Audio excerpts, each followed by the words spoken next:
నమస్తే, welcome to BCR news. నా పేరు మానస. ముందుగా ముఖ్యాంశాలు. జగన్ పాలనలో అన్ని రంగాలు దోపిడీకి గురయ్యాయన్న మంత్రి నిమ్మల. తెలంగాణ డిస్టిలరీ స్కామ్ తో పోలిస్తే జగన్ లిక్కర్ స్కామ్ ఎవరెస్ట్ ను తాకుతుందని ఎద్దేవా.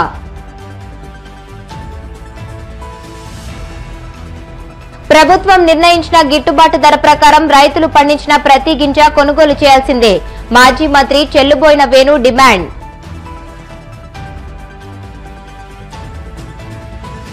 తిరుమల శ్రీవారిని దర్శించుకున్న సినీ నటులు నాని, శ్రీనిధి శెట్టి. ఆలయ మర్యాదలతో స్వాగతం పలికిన అధికారులు. ఎన్నికల హామీలను కాంగ్రెస్ నెరవేర్చలేదని బీఆర్ఎస్ రజతోత్సవ సభలో కేసీఆర్ విమర్శలు. రుణమాఫీ, పింఛన్లు, రైతు భరోసా హామీలపై నిలదీసిన గులాబీ అధినేత. జగన్ పాలనలో అన్ని రంగాలు దోపిడీకి గురయ్యాయని మంత్రి నిమ్మల రామానాయుడు ఆరోపించారు. గతంలో డిస్ట్రిబ్యూటర్ల నుంచి మద్యం షాపుల వరకు జగనే పెట్టుకున్నారని విమర్శించారు. లిక్కర్, శాండ్ మైన్స్, భూముల దోపిడీపైనే జగన్ దృష్టి పెట్టారన్నారు. పశ్చిమ గోదావరి జిల్లా పాలకొల్లు మండలంలో మన రైతు మన రామానాయుడు కార్యక్రమంలో ఆయన పాల్గొన్నారు. చంద్రపర్రు, అగర్తిపాలెం, వెలివెల గ్రామాల్లో 1,56,00,000తో పలు అభివృద్ది పనులకు కూటమి నాయకులతో కలిసి ఆయన శంకుస్థాపన చేశారు. ఈ సందర్భంగా మంత్రి మాట్లాడుతూ వైసీపీ హయాంలో జరిగినంత లిక్కర్ లూటీ మరెక్కడా జరగలేదన్నారు. తెలంగాణలో డిస్టిలరీ స్కామ్ తో పోలిస్తే జగన్ లిక్కర్ స్కామ్ ఎవరెస్ట్ ను తాకుతుందని నిమ్మల విమర్శించారు. వెలివిల గ్రామానికి సంబంధించి 1,55,17,000 అంటే 155.17 lakhs తోటి ఈ రోజు మరి శంకుస్థాపనలు మన రైతు మన రామానాయుడు కార్యక్రమంలో చేసుకోవడం జరిగింది.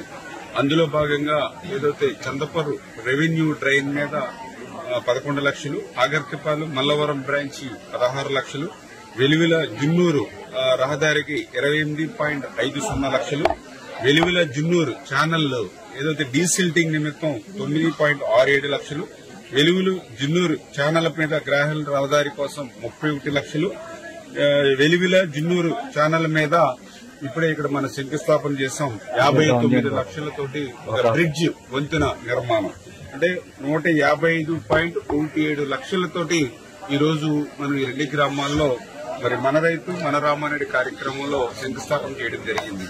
ఇప్పుడే మనం చూస్తూ ఉన్నాం ఏదైతే కడలవారి పాలెం బీసీలందరూ కూడా ఎన్ని కుటుంబాలన్నా అన్ని కుటుంబాలు కూడా బీసీలు గత 5 సంవత్సరాల్లో ఇన్ఛార్జీలుగా శంకుస్థాపనలు చేశారు. ఒక్క ఇటుక ముక్క కూడా పెట్టలేదు వాళ్ళు. అది ఈ రోజు నేను ఏదైతే ఆ మాట ఇచ్చానో ఆ మాట ప్రకారం అధికారంలోకి వచ్చి 10 నెలలకు కూడా కానిటువంటి స్థితిలో మళ్లీ ఆ బీసీలు అంటే తెలుగుదేశం అంటే బీసీలు వాళ్ళ రుణం తీర్చుకునే విధంగా నేను పనిచేయాలనే ఆలోచనతో ఇచ్చినటువంటి మాటకు కట్టుబడి ఇవాళ కడలవారిపాలెం మరి కడలవారిపాలెనికి ఈ రోజు 59 లక్షలు అక్షరాల 59 లక్షలతో ఇక్కడ బ్రిడ్జి మనం నిర్మాణం చేయబోతూ ఉన్నాం. టెండర్లు పిలిచాం, వర్క్ ఆర్డర్ ఇచ్చాం. ఈ వేసవి కాలంలోనే మరి ఇప్పుడు కాలువలు కడుతూ ఉన్నారు ఈ రోజుతోటి కాబట్టి ఇమ్మీడియట్ గా పనులు ప్రారంభిస్తూ ఉన్నాం. రేపు రాబోయే రోజుల్లో కూడా ఎందుకంటే మన అందరికీ అన్నం పెట్టేటువంటి అన్నదాత క్షేమంగా ఉండాలి. అన్నం పెట్టేటువంటి అన్నదాత సంక్షేమమే నాకు ముఖ్యం. అందుచేత ఒక రైతు బిడ్డగా ఒక రైతు పక్షపాతిగా అందులో కూడా ఈ గ్రామంలోనే ఇప్పుడు వెలివెల అటు చంద్రపర్రు మధ్యలో ఆగర్తిపాలెం అంటే ఇక్కడ గ్రామంలో పుట్టి పెరిగినటువంటి వ్యక్తిని ఈ ప్రాంతంలో ఎక్కడ ఏ సమస్య ఉంది, ఏ ఇబ్బంది ఉంది, ఏ కాలువ నీళ్లు ఎక్కడి వరకు పోతాయి, ఏ బోధి మీద ఎంత సాగు అవుతుంది, ఏ కెనాల్ పూడికి అయిపోయింది, ఎక్కడ ఈ గ్రావెల్ రోడ్డు ఎవరికి అవసరం, ఇట్లా ప్రతి దాని మీద కూడా ఒక స్పష్టమైనటువంటి అవగాహన 15-20 సంవత్సరాలు ఎన్నికలకు నిలబడక ముందు నుంచి కూడా నాకు అనుభవం ఉన్నట్టు వల్ల ఈ పనులు ఇంత యుద్ధ ప్రాతిపదిక మీద చేయగలుగుతున్నాం. అదేవిధంగా నియోజకవర్గ ప్రజలు కూడా ఆస్వాదించారు. ఇవాళ ఒక ఇరిగేషన్ శాఖ మంత్రిగా ఉండడం వల్ల కూడా ఈ నిధులు తీసుకొచ్చి ఈ పనులు చేసేటువంటి శక్తి నాకు వచ్చింది అని అంటే అది నా నియోజకవర్గ ప్రజలు. అంచేత నా నియోజకవర్గ ప్రజలు ఇచ్చినటువంటి అధికారాన్ని నేనేదో ఆస్వాదించడానికో లేకపోతే నేనేదో బెంగళూరులో ఊటీయో లేకపోతే ఎక్కడో ఇతర దేశాలు రాష్ట్రాల్లో తిరగడానికి ఉపయోగించుకోకుండా ఉదయం 5:30 నుంచి రాత్రి 11-12 వరకు ప్రజల కోసం పనిచేస్తూ ఈ పనులన్నీ కూడా పూర్తి చేస్తున్నామని చెప్పి తెలియజేసుకుంటూ ఉమ్మడి ఉభయ గోదావరి జిల్లాలో రైతులు పండించిన పంటకు గిట్టుబాటు ధర కల్పించడంలో ప్రభుత్వం నిర్లక్ష్యంగా వ్యవహరిస్తోందని, గిట్టుబాటు ధరకి ధాన్యం కొనకపోతే నష్టపోతున్న రైతుకి వైసీపీ అండగా నిలబడి పోరాటం చేస్తోందని మాజీ మంత్రి చెల్లుబోయిన వేణుగోపాలకృష్ణ పేర్కొన్నారు. తూర్పు గోదావరి జిల్లా రాజమండ్రిలో ఆయన మీడియాతో మాట్లాడుతూ బొండాల రకం ధాన్యం కొనక రైస్ మిల్లర్స్ వల్ల రైతులు నష్టపోతున్నారని, రైతు ధాన్యం పట్టుకెళ్తుంటే టార్గెట్ అయిపోయిందని వెనక్కి తిప్పి పంపిస్తున్నారని ఆరోపించారు. ప్రభుత్వం నిర్ణయించిన గిట్టుబాటు ధర ప్రకారం రైతులు పండించిన చివరి గింజ ధాన్యాన్ని కూడా కొనుగోలు చేయాల్సిందేనని డిమాండ్ చేశారు. ప్రభుత్వ వైఫల్యాన్ని దాన్ని ఆసరాగా చేసుకుని మిల్లర్లు రైతు పండించినటువంటి పంటని తక్కువ ధరకి కొనుగోలు చేయడం ద్వారా నష్టపోతున్న రైతుకి అండగా వైఎస్ఆర్ కాంగ్రెస్ పార్టీ ఇప్పటికే ప్రతి నియోజకవర్గంలోనూ రైతు ఎక్కడైనా కష్టంలో ఉంటే గిట్టుబాటు ధరకి ధాన్యం కొనుగోలు జరగకుంటే ధర్నాలు కానీ వినతి పత్రాలు కానీ ఈ ప్రభుత్వాన్ని ఎప్పటికప్పుడు మేల్కొల్పేటట్టే ఒక పరిస్థితిని తీసుకొచ్చాం. ప్రధానంగా బొండాల రకాలు, టాటా బొండాలు కానీ ఒరిస్సా బొండాలు కానీ పండించినటువంటి రైతుకి చాలా కన్నీరు మిగులుతుంది. ఈ బొండాల వెరైటీని కొనుగోలు చేయని కారణం చేత మిల్లర్స్ చాలా తక్కువ ధరకి ఈ ధాన్యాన్ని కొనుగోలు చేసేటువంటి పరిస్థితులను చూసిన తర్వాత ఆరుగాలం కష్టపడి అప్పుల పాలై పంట చేతికి వస్తే సంతోషం లేక దోపిడీకి గురవుతున్నటువంటి రైతు పక్షాన మీ ద్వారా జిల్లా యంత్రాంగానికి ప్రభుత్వం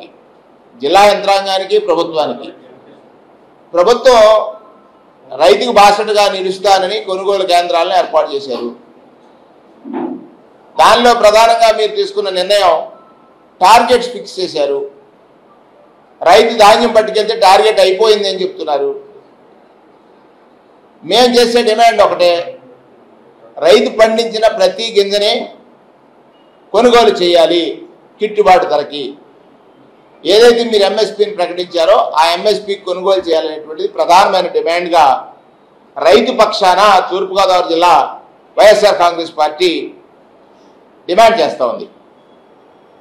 దీనిలో పలు రకాల దోపిడీలని అరికట్టడం కోసం అడపాదడపై ఎక్కడైనా వర్షాలకు తడిచినటువంటి ధాన్యం ఉంటే ఆ ధాన్యాన్ని కూడా కొనుగోలు చేయడానికి ఈ జల్లులు పడ్డ సందర్భాల్లో రైతు లూటీకి గురయ్యేటువంటి ప్రమాదం ఉంది. కాబట్టి ఇప్పటికే మీరు ఎత్తేసారు, ఆర్బీకేల ద్వారా కొనుగోలు చేయాలి, దానికి లక్ష్యాలు పెట్టారు, టార్గెట్స్ ఫిక్స్ చేశారు.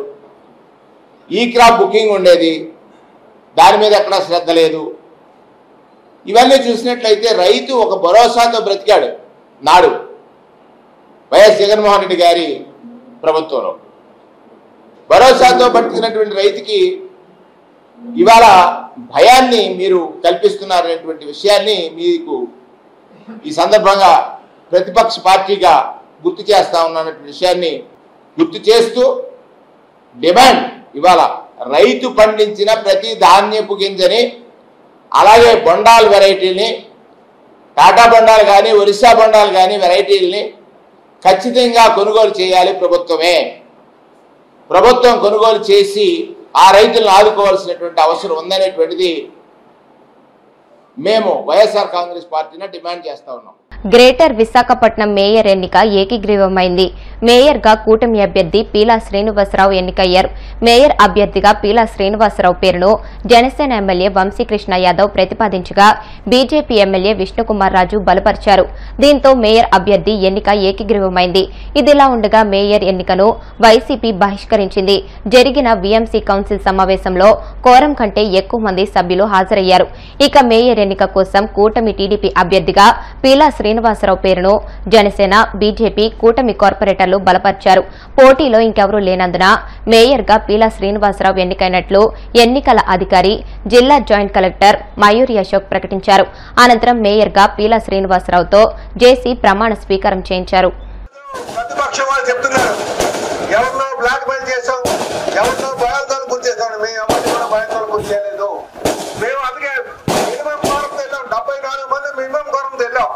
ఈ రోజు ప్రజలకి నమ్మకం ఉంది, కూటమి పైన నమ్మకంతో ఈరోజు మేయర్గా గెలిపించడం జరిగింది. అయితే ఉన్న కాలం 11 నెలల కాలం ఉంది. శ్రీను గారికి వీళ్ళ శ్రీను గారికి పూర్తిగా జీవీఎంసీ మీద అవగాహన ఉంది, ప్రాంతం మీద అవగాహన ఉంది.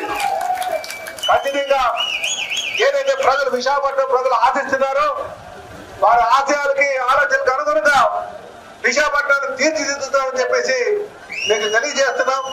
ఎక్కడ కూడా ఒక పైసా కూడా అవినీతికి తావు లేకుండా ఈ ప్రాంతాన్ని అభివృద్ధి చేస్తామని చెప్పి తెలియజేస్తున్నాం.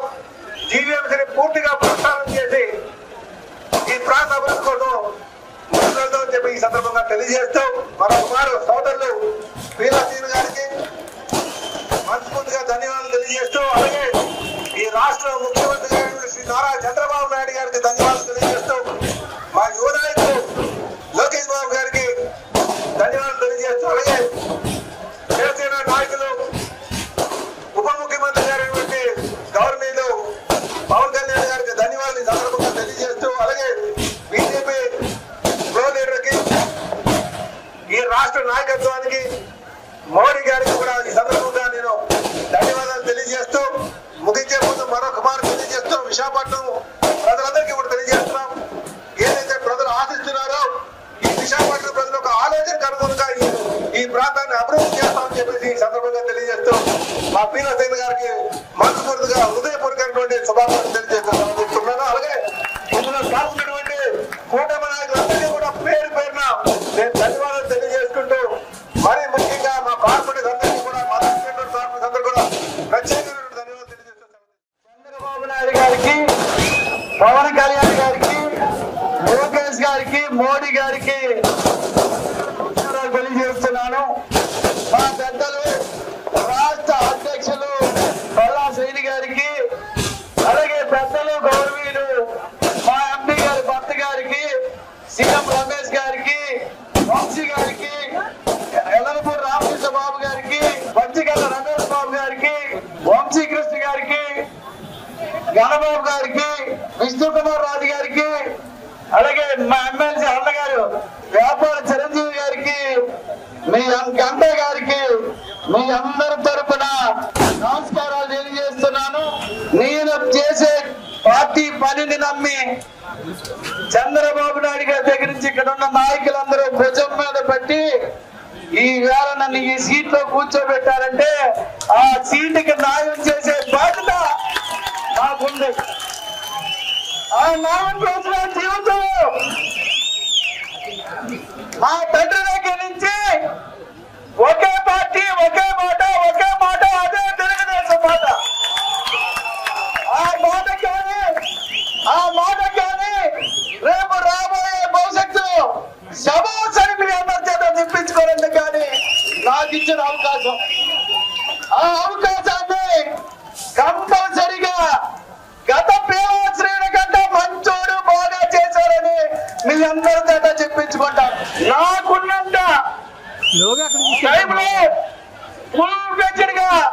ఏదైతే మా నాయకుడు చంద్రబాబు నాయుడు గారు ఎలా కష్టపడుతున్నారో నాకున్న టైం కూడా ఆ విధంగా కష్టపడి నేను మా నాయకులకి శభాష్ అనిపించుకునే బాధ్యత భగవంతుడు ఇవ్వాలని నేను కోరుకుంటూ సెలవు తీసుకుంటున్నాను.